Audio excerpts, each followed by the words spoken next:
এই মিষ্টিটি খাওয়ার পরে মনে হবে যেন পৃথিবীর সেরা মিষ্টি খাচ্ছি। দারুণ স্বাদের পুর ভরা ক্ষীরের চপ। দেখতে যেমন সুন্দর হয়, খেতে তার থেকে হাজার গুণ ভালো হয়। বাড়িতে বানিয়ে দেখতে পারেন, বানানো একেবারেই সহজ। সমস্ত রকম টিপস সমেত আজ আমি আপনাদের দারুণ স্বাদের নরম তুলতুলে রসালো ক্ষীরের চপ বানানো দেখাবো। এই মিষ্টিটা খেতে খুবই সুন্দর হয়। বাড়িতে বানালে কমেন্ট বক্সে জানাতে একেবারেই ভুলবেন না খেয়ে আপনাদের কেমন লাগলো। নমস্কার, আমি রুমি। আপনাদের সবাইকে আবারও একটা দারুণ স্বাদের মিষ্টির রেসিপিতে স্বাগত। তো চলুন বানানো শুরু করা যাক। প্রথমে একটা কড়াইকে গ্যাসের ওভেনের ওপরে বসিয়ে দিতে হবে। 1 কাপ জল নিয়েছিলাম, হাফ কাপের মতন গুঁড়ো দুধ দিয়ে দিলাম। লো ফ্লেমে খুব ভালো করে গুঁড়ো দুধ মিশিয়ে নিতে হবে। আর যদি ফ্লেমটা মিডিয়াম বা হাইতে থাকে তাহলে কিন্তু গুঁড়ো দুধ দলা পাকিয়ে যেতে পারে। তাই লো ফ্লেমে গুঁড়ো দুধ খুব ভালো করে মিশিয়ে নিতে হবে। এবার ফ্লেমটা মিডিয়াম টু হাইতে করে দিতে হবে। আর খুব ভালো করে ফুটিয়ে দুধের মিশ্রণটাকে ঘন করতে হবে। আর এই সময় কয়েকটা আমি কেশর দিয়ে দেবো, এতে কালারটা খুব ভালো আসবে। প্রথমে কিন্তু ক্ষীরটা রেডি করা দেখাচ্ছি। আর ক্ষীরের মধ্যে 50 গ্রামের মতন চিনি দিয়ে দিলাম আর কয়েকটা কেশর দিয়ে দিলাম। এতে কালারটাও ভালো আসবে আর মিষ্টিটাও ঠিকঠাক থাকবে। সমস্ত কিছু ভালো করে মিশিয়ে নিতে হবে। এবার মিশ্রণটাকে ঘন করে ক্ষীরে পরিণত করতে হবে। যেহেতু আমি ক্ষীরের চপ বানাবো তাই পুরটা ক্ষীর দেবো, তাই ক্ষীরটাই প্রথমে আগে রেডি করে নিচ্ছি। আর এখানে আমি কেশর দিয়েছি, আপনারা চাইলে দিতেও পারেন, নাও দিতে পারেন, একেবারেই অপশনাল। কেশরটা দিলে কালারটা খুব ভালো আসে, তাই আমি দিয়েছিলাম। আপনারা দেখুন মিশ্রণটাকে বেশ নাড়াচাড়া করে ঘন করে নিয়েছিলাম। এইভাবে আরও 2-3 মিনিটের মতন নাড়াচাড়া করে একেবারে ঘন শুকনো করে নিতে হবে, যাতে কড়াই থেকে আলাদা হয়ে যায়। ঠিক এইভাবেই ক্ষীরটা রেডি করতে হবে, তাহলে খেতে অনেক বেশি ভালো লাগবে। মিষ্টির পুর একেবারেই রেডি। এবার এই ক্ষীরের পুরটাকে এক সাইডে রেখে দিলাম। আর একটা মিক্সিং বোল নিয়েছি, একটা বড় সাইজের মিক্সিং বোল নিতে হবে। তার মধ্যে মেজারিং কাপের 1 কাপ দিয়ে দিলাম ময়দা। আর ওই মেজারিং কাপের 3 ভাগের 1 ভাগ দিয়েছি গুঁড়ো দুধ। হাফ চামচের মতন দিয়ে দিলাম বেকিং পাউডার। আর তার হাফ দিতে হবে বেকিং সোডা। চা চামচের 4 ভাগের 1 ভাগ বেকিং সোডা। 1 চামচের মতন ঘি দিতে হবে। ঘিয়ের জায়গায় সাদা তেলও দিতে পারেন, তবে ঘিটা দিলে স্বাদ ও গন্ধ সমস্ত কিছুই ভালো আসবে।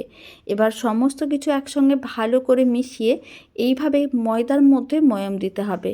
আর আপনারা দেখুন 1 কাপ ময়দার জন্য আমি এখানে 3 ভাগের 1 ভাগ গুঁড়ো দুধ নিয়েছিলাম, তবে আপনারা চাইলে হাফ কাপ গুঁড়ো দুধও দিতে পারেন। সমস্ত কিছু খুব ভালো করে মিশিয়ে নেওয়ার পরে অল্প অল্প জল দিয়ে একটা ডো রেডি করতে হবে। ডোটা খুব বেশি টাইট বা খুব বেশি নরম করে বানানো যাবে না, হালকা চিটচিটে ভাব থাকবে। ডোটাকে ঠিক এরকম করেই রেডি করতে হবে, তাহলে মিষ্টিগুলো অনেক বেশি নরম তুলতুলে রসালো হবে। খুব ভালো করে চিনি শিরাটা শোক করতে পারবে।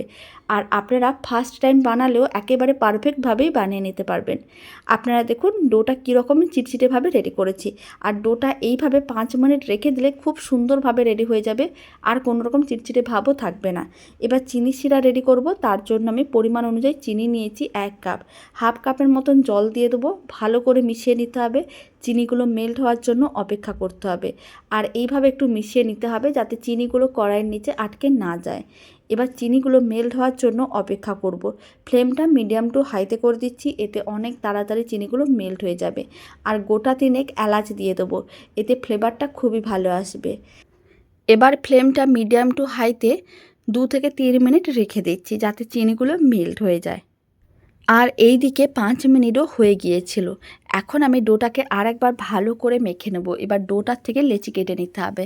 আপনারাই দেখুন কত সুন্দরভাবে ডোটা রেডি হচ্ছে, আর কোনো রকম চিটচিটে ভাব কিন্তু থাকবেই না এইভাবে যদি ডোটা রেডি করা হয়। এখন বেশ কয়েকটা লেচি আমি কেটে নিয়েছিলাম, প্রায় 7টার মতন লেচি হয়েছে। এবার এই লেচিগুলোকে এক সাইডে রেখে দিচ্ছি। আর এদিকেও কিন্তু চিনি শিরাটা খুব ভালো করে ফুটে গেছে।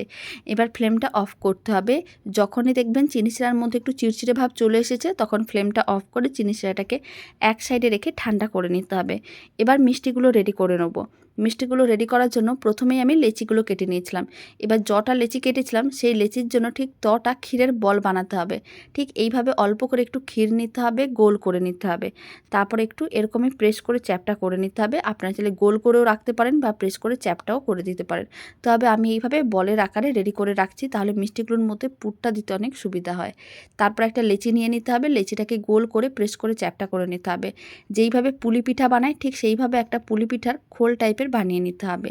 আর মাঝখানে ক্ষীরের বলটা দিয়ে দিতে হবে। আমি এখানে 7টা ক্ষীরের বল আগে থেকেই রেডি করে নিয়েছিলাম। একটা করে ক্ষীরের বল দিতে হবে মাঝখানে এইভাবে। তারপর খুব ভালো করে বলটাকে আটকে নিতে হবে, যাতে ক্ষীরের পুরটা বাইরে না বেরোতে পারে। খুব ভালো করে আটকে নেওয়ার পরে আবারও একটু জল দিয়ে ভালো করে এরকমই সিল করে নিতে হবে। এতে ক্ষীরের পুরটা বাইরে বেরিয়ে আসবে না বা ভাজার সময় মিষ্টিটা ভেঙে যাবে না। তারপরে একটু গোল করে প্রেস করে চ্যাপটা করে নিতে হবে। সমস্ত ক্ষীরের চপ মিষ্টিগুলো একইভাবে রেডি করতে হবে। সমস্ত মিষ্টিগুলো রেডি করা হয়ে গেছে। এবার মিষ্টিগুলোকে ভেজে নিতে হবে। কড়াইতে পরিমাণ অনুযায়ী সাদা তেল নিয়েছিলাম। তেল ভালো করে গরম করে ফ্লেমটা একেবারেই লোতে করে দিলাম। লো ফ্লেমে বেশ কয়েকটা মিষ্টি গরম তেলের মধ্যে দিয়ে দিতে হবে, আর ফ্লেমটা লোতেই রাখতে হবে, নাহলে কিন্তু মিষ্টিগুলো ওপরটা অনেক তাড়াতাড়ি লাল হয়ে যাবে, ভেতরটা কাঁচা থেকে যাবে। তাই লো ফ্লেমে সমস্ত মিষ্টিগুলো এক একটা করে দিয়ে দিতে হবে। তারপরে 2 মিনিট পরে এইভাবে একটু উল্টে পাল্টে দিতে হবে। যখনই দুদিকই হালকা লাল করে ভাজা হয়ে যাবে, তারপরে ফ্লেমটা মিডিয়ামে রেখে মিষ্টিগুলোকে উল্টে পাল্টে বেশ লাল করে ভেজে নিতে হবে। এতে মিষ্টিগুলো দেখতে যেমন সুন্দর লাগবে, খুব সুন্দরভাবে রেডি হবে। এত সুন্দরভাবে রেডি হবে, এই মিষ্টি একবার বাড়িতে বানিয়ে খেলে দোকানে কিনে খাওয়ার প্রয়োজনও পড়বে না। উল্টে পাল্টে মিষ্টিগুলোকে বেশ লাল লাল করে ভেজে নিয়েছিলাম। মোটামুটি 10 মিনিটের মতন সময় প্রয়োজন পড়েছিল। আপনারা দেখুন মিষ্টিগুলো খুব সুন্দরভাবে রেডি হয়ে গেছে। এবার মিষ্টিগুলোকে তুলে যে কোনো একটা প্লেটের মধ্যে নিয়ে নিতে হবে বা একটা যে কোনো বোলের মধ্যে নিয়ে নিতে হবে। আর আগে থেকে আমি চিনি শিরাটা রেডি করে নিয়েছিলাম। এই ভেজে নেওয়া গরম গরম মিষ্টিগুলোকে একেবারে চিনি শিরার মধ্যে দিয়ে দিতে হবে। তারপরেই কিন্তু মিষ্টিগুলো খুব ভালো করে চিনি শিরাটা সোক করে নেবে আর অনেক বেশি নরম তুলতুলে হয়ে যাবে। এখন মিষ্টিগুলো হালকা মনে হবে, কিন্তু এইভাবে 1 ঘন্টার মতন চিনি শিরার মধ্যে রেখে দেবেন, তাহলেই দেখবেন মিষ্টিগুলো ভালো করে চিনি শিরাটা সোক করে নেবে আর বেশ ভারী হয়ে যাবে।